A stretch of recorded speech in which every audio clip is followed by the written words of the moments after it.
Imagina a cena. Um esqueleto é encontrado. E agora? Por onde os cientistas forenses começam a desvendar quem era aquela pessoa? Bom, o primeiro passo, e um dos mais cruciais, é determinar a idade que ela tinha quando morreu. Essa é, sem dúvida, uma das perguntas mais fundamentais na antropologia forense. E a resposta, olha, não é um número cravado, sabe? É mais como montar um quebra-cabeça bem complexo, onde os especialistas juntam várias pistas biológicas que o próprio corpo deixou para trás. Para a gente entender como esse enigma é resolvido, vamos abrir o kit de ferramentas forense. A gente vai ver como os ossos falam, o que os dentes revelam e, no final, como todas essas pistas se unem para contar a história de uma vida. Pensa só, antes mesmo de saber o nome de alguém, os peritos precisam ter uma ideia da idade aproximada. Essa estimativa é a base de todo o perfil biológico, a primeira grande peça do quebra-cabeça da identidade. E aqui tem um ponto super importante.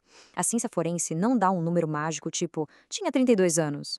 O objetivo é usar vários indicadores para definir um intervalo de idade provável, uma faixa que possa ser defendida com base em evidências científicas. A primeira fonte de pistas, e a mais importante, é o próprio esqueleto. Dá para pensar nos ossos como uma espécie de relógio biológico que vai registrando a passagem do tempo na sua própria estrutura. Uma das pistas mais visíveis está no crânio. Tá vendo essas linhas aqui? São as suturas cranianas, as juntas entre os diferentes ossos da cabeça. Num bebê, elas são bem flexíveis, mas com o passar dos anos, elas vão se fechando, se fundindo, e isso acontece num ritmo previsível. O grau de fusão dessas linhas ajuda a dar uma estimativa da idade de um adulto. E esta tabela mostra em detalhes esse cronograma. A sutura sagital, por exemplo, que fica no topo do crânio, geralmente começa a se fechar entre os 20 e 35 anos. Ao examinar o estado de várias suturas, os especialistas conseguem refinar bastante a estimativa de idade. Agora, para crianças e adolescentes, existe um relógio ainda mais preciso: o próprio processo de crescimento e fusão dos ossos, conhecido como ossificação. Basicamente, as pontas dos ossos longos, as epífises, vão se soldando ao eixo principal em idades muito bem documentadas.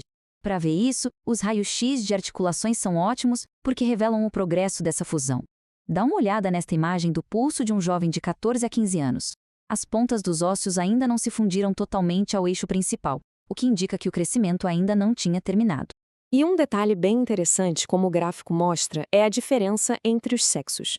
A fusão óssea geralmente acontece uns 2 anos antes nas mulheres do que nos homens. Esse é um fator que os especialistas sempre precisam considerar para uma análise ser precisa. Além dos ossos, os dentes fornecem uma camada de evidência que é incrivelmente precisa.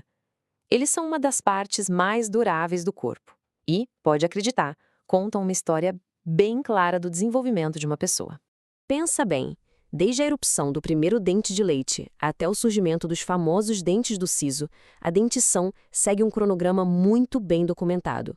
Para crianças e jovens adultos, essa análise pode dar uma das estimativas de idade mais precisas que existem. E o mais importante é que, se a pessoa tinha registros dentários em vida, a comparação pode levar a uma identificação conclusiva. Uma obturação, o formato de uma raiz, um dente que falta, tudo isso funciona quase como uma impressão digital, confirmando a identidade sem deixar dúvidas. Ok, já vimos o esqueleto e os dentes, mas os peritos também procuram pistas externas. Embora sejam menos precisas, essas características podem ajudar a corroborar o que os ossos e os dentes já estão indicando. Coisas como a elasticidade da pele, o desenvolvimento de pelos corporais na adolescência e até algumas alterações nos olhos, tudo isso pode ajudar a corroborar outras descobertas e a pintar um quadro mais completo. Por exemplo, um detalhe curioso são as rugas na frente do tragus, aquela pequena abinha de cartilagem na orelha. A presença de uma ou duas rugas pode sugerir certas faixas etárias. Mas, claro, isso é só um pequeno detalhe, bem menos confiável que a análise dos ossos. E é vital entender isso. Esses sinais externos são muito menos confiáveis do que as evidências do esqueleto e dos dentes. Fatores como genética, estilo de vida, exposição ao sol, tudo isso pode afetar drasticamente a aparência de uma pessoa. Então, como todas essas peças se encaixam? A resposta é que não se pode usar um método só. O segredo está em combinar todos eles para montar o quebra-cabeça final.